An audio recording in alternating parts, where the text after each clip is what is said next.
मी आदेश बांदेकर आपल्या सगळ्यांना मनापासून नमस्कार करतो. आणि आज आपण तर वैशाली नरेश पाटील आणि पूनम विशाल कुर्ड या दोन कुटुंबांना भेटणार आहोत. अशोका मार्ग नाशिक या ठिकाणी या राहतात. या सर्व कुटुंबांना बोलतं करून प्रत्येक भागात काही ना काही वेगळं शोधण्याचा आपण प्रयत्न करत असतो आणि मग ते शोधत त्या गप्पा कायम रंगत जातात. सुरुवात करूया आजच्या गप्पांना.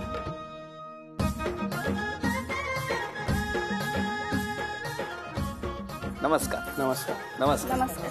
नमस्कार. घ्या उखाणा. होम मिनिस्टरच्या सोहळ्याला सर्वजण झाले आनंदाने जॉईन. नरेश माझा हिरो आणि मी त्याची हिरोईन. काय सांगता? नमस्कार. घ्या उखाणा. मुरेल तितका टेस्टी होतो कैरीचा मुरंबा. वैशाली ज्यावेळी चिडते त्यावेळी दिसते डिक्टो जगदंबा. अरे बापरे. घ्या उखाणा. दासांचा दासबोध आहे अनुभवाचा साठा. विशाल रावांचं नाव घेते होम मिनिस्टर यांचा मान मोठा. अरे वा. सनई आणि चौगडा वाचतो सप्तसुरी. पूनमचं नाव घेतो होम मिनिस्टरांच्या घरी. अरे वा. वहिनी द्या ओळख करून सगळ्यांची. हे माझे पप्पा. नमस्कार. ती माझी मम्मी. नमस्कार. ह्या माझ्या मोठ्या चुलत सासूबाई. नमस्कार. त्या मागे माझ्या लहान सासूबाई चुलत सासूबाई. नमस्कार. त्या माझ्या मोठ्या नननबाई. नमस्कार. आणि ती आमची कॉमन फ्रेंड शाळेतली. नमस्कार. नमस्कार. हे माझे सासरे. नमस्कार. माझ्या सासूबाई. नमस्कार. ती माझी बहीण. नमस्कार. त्या मागे ननंदबाई. नमस्कार. बहीण आणि दाजी. नमस्कार. चला सगळ्यांचं स्वागत. आणि या स्वागताबरोबर आता सांगा कुठलं बालपण? नाशिकचंच. तुमचं? धुळे. धुळे. हो. आपण नाशिक. नाशिकमध्ये झालं. कसं गेलं बालपण? साधारण होतं. आणि किती जणांचं कुटुंब होतं? आमचं 4 जणांचं. एक लहान भाऊ, मी आणि मम्मी पप्पा. भाऊ काय करतो? भाऊ आता जॉबला आहे. आपण धुळ्यामध्ये होता? हो, धुळ्यामध्ये. घरी कोण कोण होतं? घरी आई पप्पा होते आणि एक बहीण आहे लहान. आई बाबा काय करायचे? माझे वडील होते, त्यांची शेती होती आणि आई हाऊसवाईफ होती. तुम्ही कधी शेतात गेलाय? हो, गेलोय. कुठलं पीक तिकडे धुळ्याला? त्या साईडला कॉटन, कापूस वगैरे कापूस. चांगला कापूस. कापूस. तुमच्याकडे माहेरी कोण कोण? आई वडील आम्ही 6 बहिणी. वडील एचएलला होते, नोकरी. एक्सपायर झाले. आणि आई गृहिणी. गृहिणी. राहिलं इथं नाशिकलाच. पप्पांचं फेब्रिकेशनचं बिझनेस. पप्पा मम्मी 2 ताई आणि मी. आमचं 5 जणांचं कुटुंब. दोन्ही ताईंचे लग्न झाले. मी सगळ्यात लहान.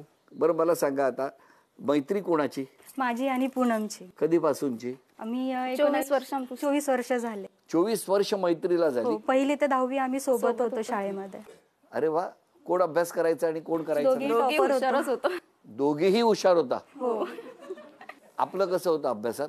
व्यवस्थित मीडियम. नाही, व्यवस्थित होता, कळलं आम्हाला. आपण? ते पण टॉपरच होते. टॉपरच होता. अरे वा. काय म्हणजे कसं काय एवढा अभ्यास करायचे तुम्ही? करायचं, आवडायचं. अभ्यास आवडायचा. हो. छान. तुम्हाला? खूप आवडायचा अभ्यास. तुम्हाला? मीडियम. कमी पण नाही, जास्त पण नाही. तुमचं जे मीडियम आहे ना ते मला फार आवडलं. बरं, वहिनींचा राग कसा असतो? विशेष ना डिपेंड करतो, पण रागवली तरी कमी वेळातच परत लेवल व्यवस्थित होऊन जाते. अच्छा अच्छा अच्छा. आणि इकडे? इकडे तर फार तापट स्वभाव आहे. टॉपर ना? टॉपर नाही, तापट. तापट. अगदी स्टार्ट टू एंड. ज्यावेळी मंडपात मी एंटर झालो त्या दिवसापासून ते आजपर्यंत. मंडपात एंटर झालाय. खरं प्लॅनिंग केलेलं की अशी अशी एंट्री झाली पाहिजे. वेळेवर त्यांनी ते बदललं. आम्ही चेंज केलं आमच्या फॅमिलीच्या अनुसार. तर त्यामुळे तिचा पारा एकदम हायपर झाला. ती मंडपात द्यायला तयार नाही. म्हटलं माझ्या सांगण्याप्रमाणे होणार असेल तरच मी मांडवात येईल, नाही तर नाही येणार. काय होती तुमची संकल्पना? कसं यायचं होतं? नवरदेव घोड्यावर येईल स्टेज पर्यंत आणि मी फुलांच्या चादरमध्ये.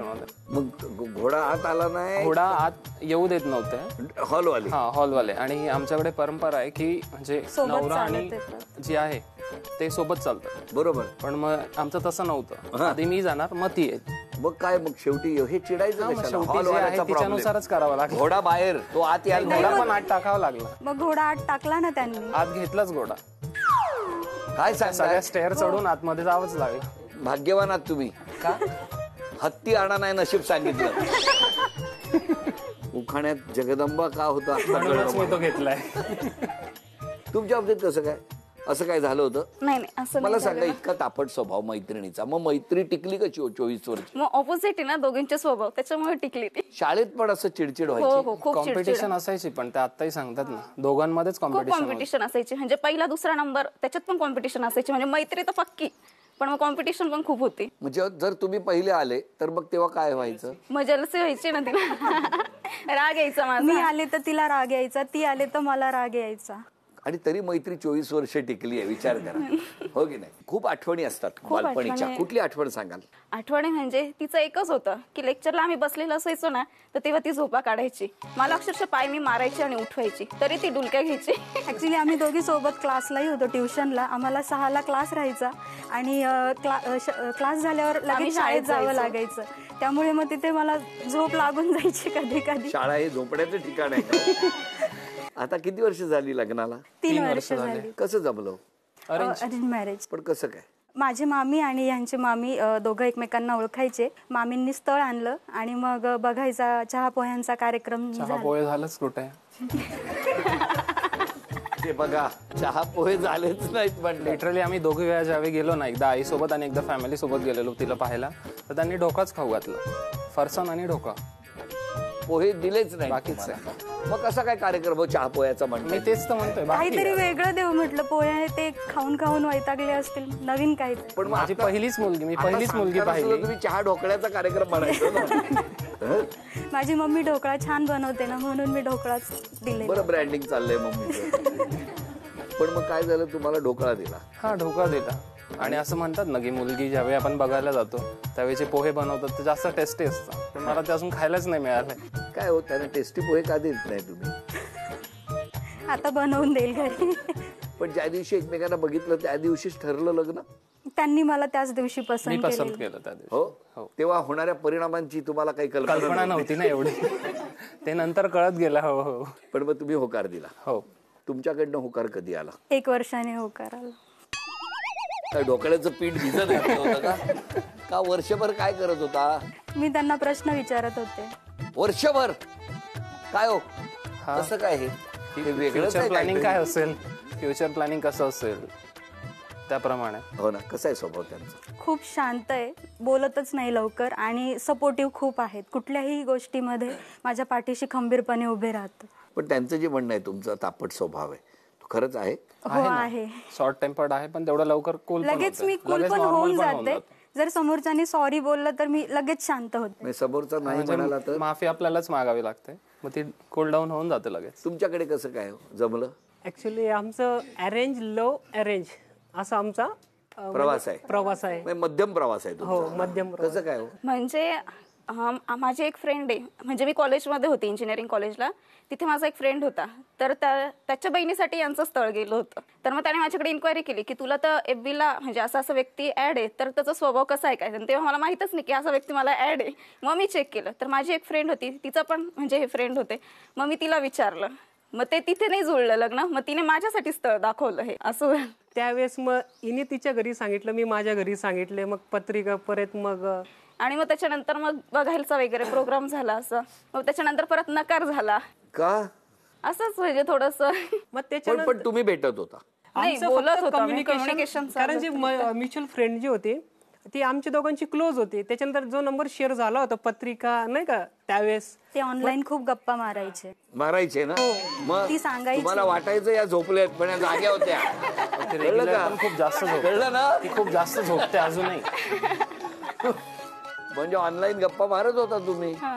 इतकं डिटेल आमच्याकडे पुरावा ठेवलाय आम्ही. बरेच आमचं त्याच्यामध्ये जवळजवळ 1 वर्ष गेलं. म्हणजे जो नकार झाल्यानंतर आणि मग होकार झाला. मग होकार. पण आता कसं वाटतंय तुम्हाला? छान एकदम व्यवस्थित. किती वर्ष झाली लग्नाला? 1 फेब्रुवारीला 2 वर्ष पूर्ण झालं. आता तिसरं अरे वा, चाललं. मग आता तिसरं सुरू झालं. सुरू झालं. हो, वा वा. छान असतं का हो लग्नानंतर? खूप छान. आता मुलगाच असं झालं अजून खूप छान वाटलं. अजून संसारात गोडी निर्माण झाली. काय हो लग्नानंतर काय बदल होतात? होतात ना. आपल्याला खूप साऱ्या गोष्टी ऍडजस्ट कराव्या लागतात त्यांच्या मर्जीप्रमाणे. अच्छा, बायकोच्या मर्जीप्रमाणे गोष्टी मला adjust नाही करा. करावं लागलं. पण गुणी नवरा मिळाला. हो, खूप जास्त गुणित ते. होय ना? हो. Very good. तसं तिचं पण चांगलंच आहे. म्हणजे ऍक्च्युली मी तिला पाहिजे तेवढा वेळ नाही देऊ शकत, पण सहसा ती चिडते, बट जास्त कंप्लेंट नाही करत. चिडलं नॉर्मल. काय करता? ऍक्च्युली माझा बिझनेस आहे, मग तिला पुरेसा वेळ नाही देऊ शकत. म्हणजे जर तिला मी सांगितलं की मी 7ला येईल तर मी 11-12 नंतरच पोहोचतो रात्री. एकदा ते खूप उशिरा आले, मी दरवाजाच नव्हता उघडला. चांगलं केलं आपण. म्हणजे नेक्स्ट टाइम मग ते वेळेवर येतील ना. प्रेम असावं तर असं. खरंच म्हणजे इतकं गडद प्रेम आहे ना की काही विचारू नका. बरं, या सगळ्या गप्पा सुरू असताना घरातले काय म्हणतात ते आधी ऐकूया. सासूबाई सांगा. सुनबाई माझ्या खूप छान आहेत. सगळ्यांमध्ये मिसळून राहता, सगळ्यांचे मन धरता. तिला एकत्र फॅमिलीमध्ये खूप आवडतं, सगळ्यांची गप्पा मारायला त्याला. अरे मुलगा तर सांगतो इतक्या तापट आहेत. नाही ती तशी तापट बी आहे, पण तिला असं सगळ्यांमध्ये खूप आवडतं. कसं काय वाटतंय जावयाचं सगळं ऐकून? जावई एकदम मन मिळावू आहेत आणि खूपच छान स्वभावाचे. बरोबर. ते आमच्या मुलीला सांभाळून घेतात, हे खूप महत्वाचं आहे. पण ते जेव्हा घोड्याचं प्रकरण झालं लग्नात तेव्हा तुम्ही लेकीला समजावलं नाही असं नको करू म्हणून? त्यावेळी ते आतमध्ये होते ना, आम्ही आतमध्ये पाहुणे सांभाळण्यामध्ये होतो. पण जावई कसे आहेत? जावई एकदम मनमिळावू स्वभावाचे, फक्त ते कमी बोलतात एवढंच. खूप शांत आणि बोलायला देईल तर बोलतील ना ते. नाही, पण त्यांनी त्यांच्याशी नाही, पण आमच्याशी समजा दुसऱ्या व्यक्तीशी पण बोललं पाहिजे. तुम्हाला माहितीये का कोणाशी काय बोलले हेचा हिशोब रात्री द्यायला लागतो त्यांना घरी गेल्यावर. वैशाली आणि पूनमची मैत्री म्हटलं तर शोलेच्या जयवीरूची मैत्री. दोघी कधीच शाळेत एकमेकींना सोडून वेगळ्या बेंचवर कधीच बसल्या नाही. म्हणजे शाळेत येण्यापासून ते घरी जाण्यापर्यंत नेहमी हातात हात धरूनच दोघी बस पकडायच्या, पळत जायच्या. आणि वैशाली तापट्ट आहे ती, पण ती बी सिलेक्टिव्ह आहे, म्हणजे ती मोजक्याच लोकांसोबत बोलते. वैशाली आणि नरेश यांना मी सुरुवातीपासूनच ओळखतो. नरेशचा आणि तिचं एकदम परफेक्ट कपल आहे. जेवढी ती चिडचिडी आहे तेवढंच नरेश शांत आहे आणि दोघं एकमेकांना बरोबर बॅलन्स करून घेतात. आई बोला. सूट माझी खूप छान आहे आणि सर्वांना सांभाळून घेते. नंदा आल्या का त्यांचं पण व्यवस्थित करते. नाही, छान आहे, स्वभावाने एकदम छान आहे. आणि आता दोघं जण एकदम चांगले राहतात. खुश आहात? एकदम खुश आहोत. आमच्या घरात सर्वात लहान बहीण, सर्वांची लाडकी, आणि ते म्हणजे अभ्यासामध्ये ते एक नंबर. शिक्षण म्हणजे तिची खूप आवड, आणि तिला म्हणजे तिचा स्वभाव शांत आहे, पण गप्पा मारताना बसली ना तर कुठे वेळ निघून जाईल काही कळणारच नाही. आणि यांचा स्वभाव पण खूप छान आहे. आईसाठी ती जावई नाहीत, मुलगा आहेत. आता दोघांना एक आव्हान आहे, एक खेळ आहे. तो खेळ जर पूर्ण केला म्हणजे तुमच्या दोघांपैकी जो सगळ्यात आधी पूर्ण करणार तो आपल्या बायकोला झी मराठीकडून बाजूबंद मिळवून देणार आहे. असंच्या असं चित्र या तुकड्यांमध्ये आहे, ते जोडून पूर्ण करायचं आहे. 1 2 3.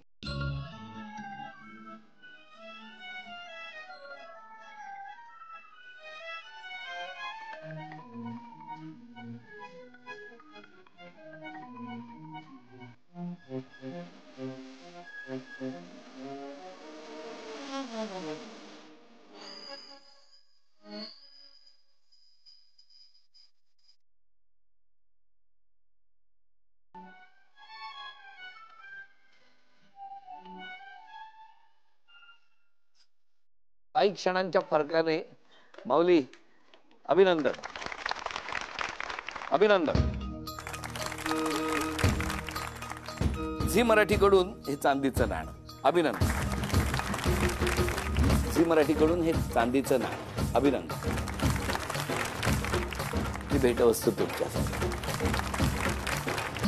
क्षमा मागायची असेल तर आज कोणाची मागा? क्षमा मागायची असेल तर मी सगळ्यांचीच मागू इच्छिते, पण खास करून मम्मी पप्पा आणि यांची, की ते माझा राग सहन करतात. रागात कधी कधी बोलल्या जातं, त्यामुळे मन दुखावली जातात. त्यासाठी मी क्षमा मागेल. स्वतःमध्ये एक बदल करायचा असेल तर कुठला करा?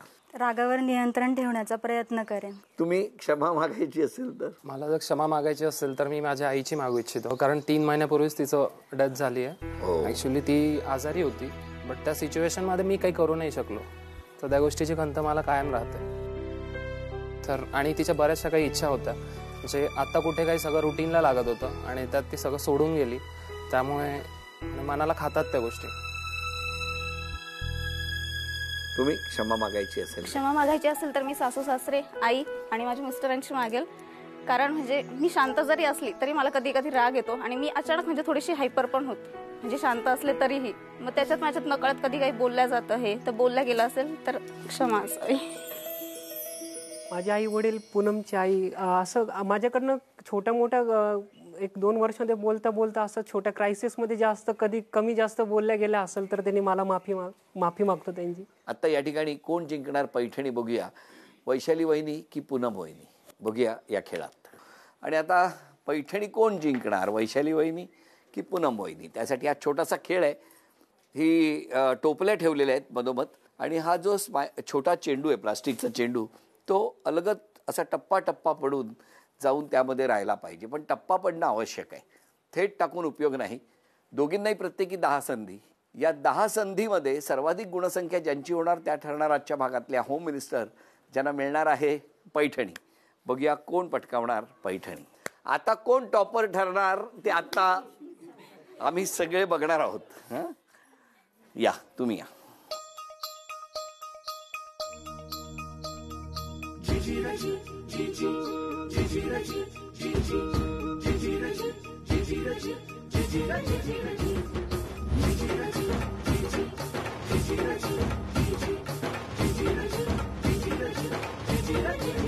एक,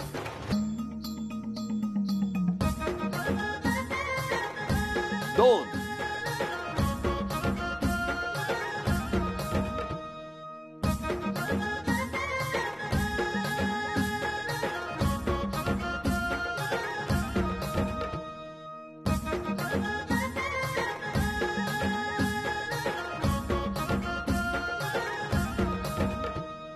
या माऊलींची गुणसंख्या आहे 2.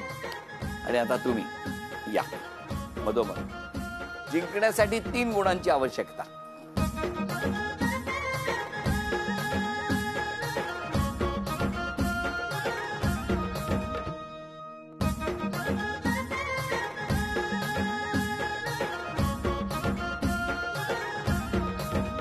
एक,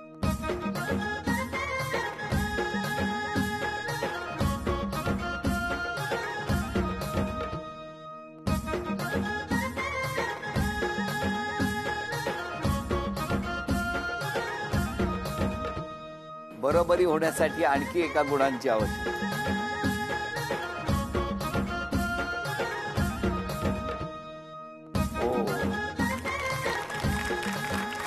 उपविजेत्या ठरल्या वैशाली वहिनी, त्यांना झी मराठीकडून हा तन्मणी.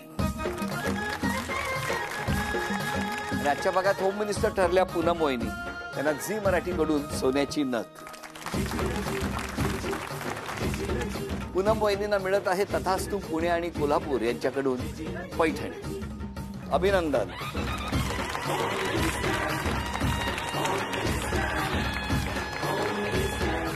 या कुटुंबाला शुभेच्छा, आपणा सगळ्यांना शुभेच्छा. हसत राहा, आनंदात राहा.